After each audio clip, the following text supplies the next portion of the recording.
Assalamu alaikum class. This is physics class chapter number 9, transfer of heat, and this is your lecture number 5. I am your physics teacher Ms. Rada Khan. Today we are going to discuss short questions, remaining short questions. Short question number 9.6 है,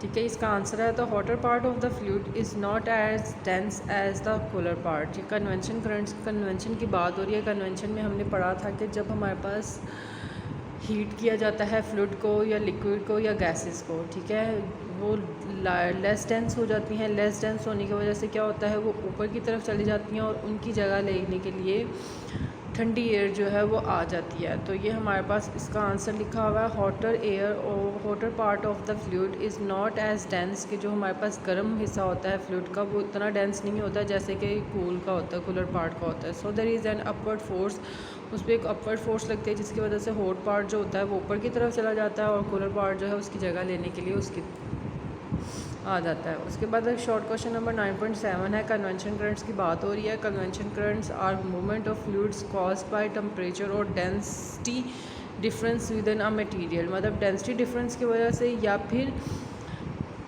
temperature difference की वजह से ये होता है, ठीक है. Convection currents सिर्फ और सिर्फ गैसेस में और लिक्विड्स में होते हैं. उसके बाद शॉर्ट क्वेश्चन 9.9 है. रेडिएशन के बारे में बात की हुई है कि सन से हमारे पास हीट जो है वो किस तरह आती है. वो आपको पता है, वो सन से रेडिएशंस की फॉर्म में आती है, क्योंकि इस रेडिएशंस में मैंने आपको बताया था कि in the form of waves आती हैं. वो वेव्स कौन सी होती हैं? इलेक्ट्रोमैग्नेटिक वेव्स, ठीक है.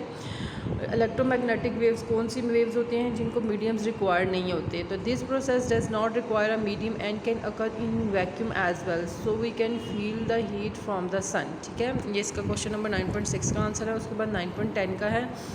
उसमें उन्होंने कहा है कि आपने वेरियस सरफेसेस को आपने कंपेयर करना है बाय लेस लाइक क्यूब, ठीक है. इसमें आपने डल ब्लैक सरफेस के लिए जो हमारे पास इमिटर, मतलब कि वो अपने अंदर से जो इमिट आउट करेगी रेडिएशंस वो बेस्ट होगी. एब्जॉर्बर भी, जो बेस्ट इमिटर होगी वो बेस्ट एब्जॉर्बर भी होगी, और जो दोनों का बेस्ट होगी वो रिफ्लेक्टर क्या होगी? वर्स्ट होगी. उसके बाद कलर्ड सरफेस जो होगी वो गुड एब्जॉर्बर भी होगी, गुड इमिटर भी होगी और बैड रिफ्लेक्टर होगी, ठीक है. वाइट सरफेस जो होगी वो बैड एमिटर होगी, बैड एब्जॉर्बर होगी और गुड रिफ्लेक्टर होगी. शाइनिंग सिल्वर सरफेस जो होगी वर्स्ट एमिटर, वर्स्ट एब्जॉर्बर और बेस्ट रिफ्लेक्टर होगी. ये हमारे पास कंपैरिजन किया हुआ है कि डिफरेंट सरफेसेस जो है वो उनके ऊपर रेडिएशंस को अगर फॉल किया जाए, उन पर रेडिएशंस रखी जाएँ, डाली जाएँ, तो वो क्या करती हैं, किस तरह बिहेव करती हैं, वो रेडिएशंस को किस तरह इमिट आउट करती हैं, किस तरह एब्जॉर्ब करती हैं और किस तरह रिफ्लेक्ट करती हैं. उसके बाद कुछ शॉर्ट क्वेश्चन नंबर 9.11 है. इसमें लिखा हुआ है कि what is global warming. Global warming का मतलब ये है कि हमारे एटमॉस्फेयर में कुछ डिस्टेंस पे एक लेयर है, ठीक है, ग्लास या पॉलीथीन की एक लेयर है. उसमें से जो हमारे पास सन से रेडिएशंस आ रही हैं वो एंटर तो हो जाती हैं, लेकिन जब वो एंटर हो जाती हैं तो वो पेनिट्रेट करने के, उस शीट को पेनिट्रेट करने की वजह से उनकी जो एनर्जी क्या हो जाती है? कम. वो इस एटमॉस्फेयर में, हमारे एटमॉस्फेयर में आ जाती हैं, लेकिन वो दोबारा से बाहर नहीं जा सकती.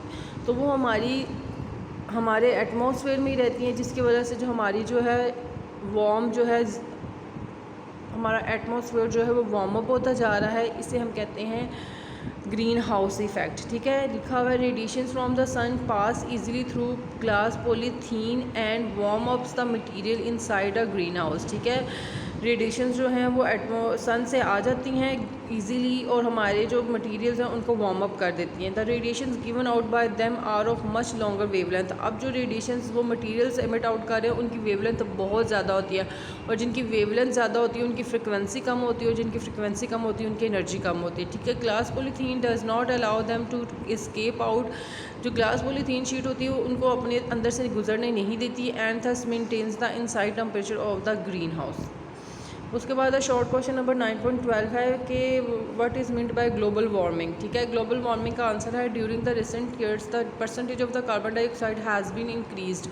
कि कुछ सालों से ना कार्बन डाइऑक्साइड की जो परसेंटेज है वो इंक्रीज़ होगी। This has cost an increase in the average temperature of the earth by trapping more heat due to the green house effect. Green house effect की वजह से क्या हो गया, वो रेडिएशंस को अपने अंदर तो आने देती है वो ग्लास पॉलीथीन शीट, लेकिन बाहर नहीं जाने देती, जिसकी वजह से क्या हो गया, हमारे एटमॉस्फेयर का टेम्परेचर क्या हो गया, डे बाय डे इंक्रीज़ होता जा रहा है।